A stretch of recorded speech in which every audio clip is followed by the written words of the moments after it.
একসঙ্গে 8টি জরুরি প্রয়োজনীয় ওষুধের মূল্য বৃদ্ধি। প্রধানমন্ত্রী নরেন্দ্র মোদীকে চিঠি দিলেন মমতা বন্দ্যোপাধ্যায়। হাঁপানি, গ্লকোমা, থ্যালাসেমিয়া সহ 8টি ওষুধের 50% মূল্য বৃদ্ধি হয়েছে। আমাদের প্রতিনিধি আশাফুল হোসেন এই মুহূর্তে রয়েছেন আমাদের সঙ্গে টেলিফোন লাইনে।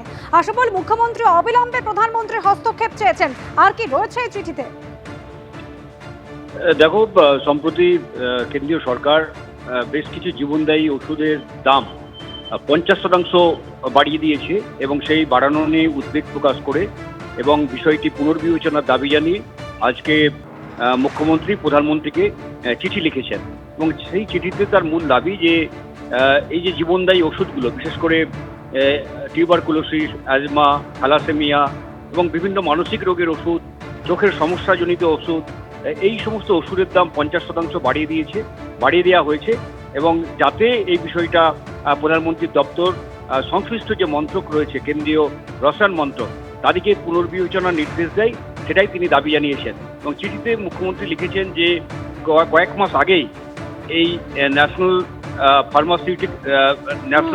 ফার্মাসিউটিক্যাল প্রাইসিং অথরিটি বা NPAA তারা সম্প্রতি বেশ কিছু ওষুধের দাম বাড়িয়েছিল, যেমন ডায়াবেটিস, ব্লাড প্রেশার, যার ফলে সাধারণ মানুষ অসুবিধার সম্মুখীন হচ্ছেন। আর এই পরিপ্রেক্ষিতে মুখ্যমন্ত্রী মমতা বন্দ্যোপাধ্যায়ের চিঠি। আর সবার নজর রয়েছে যেদিকে, যে আজ মুখ্যমন্ত্রী মমতা বন্দ্যোপাধ্যায়ের সঙ্গে জুনিয়র চিকিৎসকদের যে বৈঠক, এই বাস প্রস্তুত রয়েছে। আর কিছুক্ষণের মধ্যেই জুনিয়র চিকিৎসকরা তারা রওনা হবেন নবান্ন সভাঘরের উদ্দেশ্যে। প্রায় 4টে বাজে, অর্থাৎ আর 1 ঘন্টা সময় হাতে রয়েছে। তারপরেই কিন্তু মুখ্যমন্ত্রী মমতা বন্দ্যোপাধ্যায়ের সঙ্গে জুনিয়র চিকিৎসকদের বৈঠক। অনশনের 17 দিনের মাথায় বৈঠকের পর জট কি কাটবে, সেদিকেই তাকিয়ে রয়েছে গোটা রাজ্য। The nonchalance and the inaction from the government and gross negligence on part of the state police made it clear to us that not only the due custody of all criminals involved was of prime importance, it was also necessary to increase vigilance inside hospital campuses and to amputate all elements of corruption within the health system to prevent such brutality against healthcare workers in future. Our initial resistance in form of cease work gained unanimous support from all national and international medical organizations in the common demand of justice and prevention of another such crime at our workplace. In an attempt to pacify the masses at large and to dilute the spirit of the movement, the state government arranged for several meetings with our representatives of WBJDF with verbal promises to meet most of our demands. We returned to work on 21st September 2024, keeping our faith in the administration to fulfill our demands.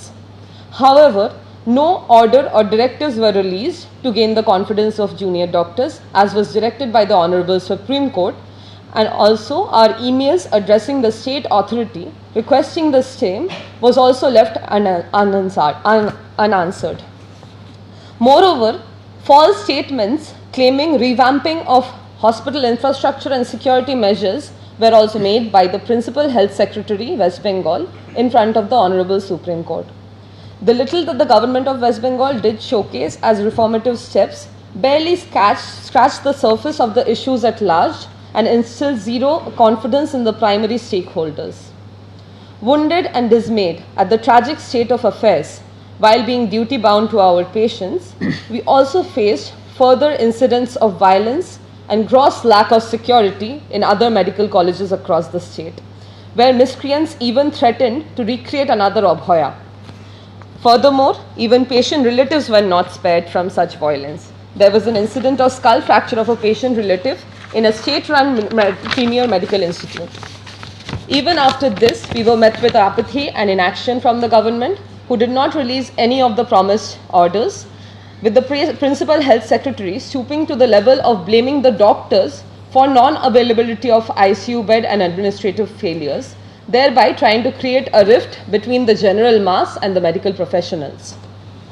The junior doctors felt that rejoining work without extracting our basic human rights and justified demands would just lead to recurrence of such horrific incidents. Despite this, we kept on working. However, this forced us to escalate our movement to the zenith of all non-violent protest forms, an indefinite hunger strike from the 5th of October 2024. 6 of our colleagues have already fallen gravely ill and had to be shifted to the CCU during this course.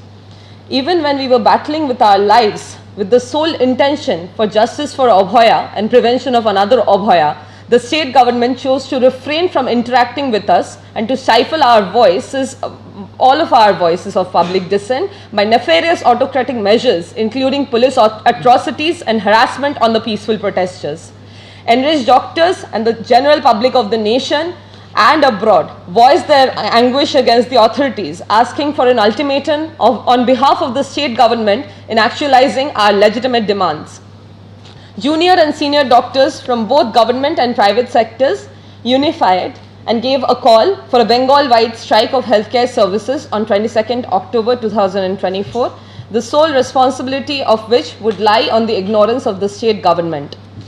What ensued was a virtual meeting of the Chief Minister of West Bengal on Saturday with WBJDF, with the feathery promise of yet another physical meeting today at 5 p.m. at the State Secretariat for open discussion of our demands. For reiteration, we would like to highlight the summary of our demands, which are aimed at two main objectives: justice for Abhaya and prevention of any other Abhaya in future.